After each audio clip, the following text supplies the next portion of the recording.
একদিকে defending champion, অপরদিকে স্বাগতিক হিসেবে বড় চ্যালেঞ্জ নিয়েই চ্যাম্পিয়ন্স ট্রফি খেলতে নামছে পাকিস্তান। সাম্প্রতিক সময়ে বিশ্ব ক্রিকেটে তাদের বড় কোনো সাফল্য নেই। কয়েকদিন আগে শেষ হওয়া ত্রিদেশীয় সিরিজেও ফাইনালে হেরেছে নিউজিল্যান্ডের কাছে। সেই কিউইদের বিপক্ষে ম্যাচ দিয়েই আগামীকাল বুধবার পাকিস্তান চ্যাম্পিয়ন্স ট্রফির উদ্বোধনী ম্যাচ খেলতে নামছে। তার আগে সুখবর দিলেন পাক অধিনায়ক মোহাম্মদ রেজওয়ান।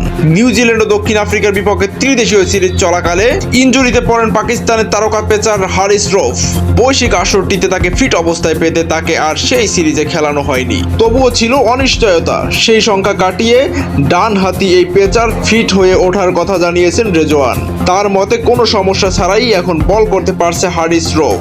চ্যাম্পিয়ন্স ট্রফি শুরুর আগের দিন আজ মঙ্গলবার সংবাদ সম্মেলনে পাকিস্তান অধিনায়ক রেজওয়ান বলেন, হারিস দুদিন আগেই 6 থেকে 8 ওভার বল করেছে এবং গতকাল বল করেছে কোনো সমস্যা ছাড়াই। আজও পুরো ছন্দে দেখা গেছে। টিমেও কাজ করার সময় কোনো ব্যথা কিংবা সমস্যার কথা জানায়নি। তাই আমরা মনে করছি সে সম্পূর্ণ ফিট।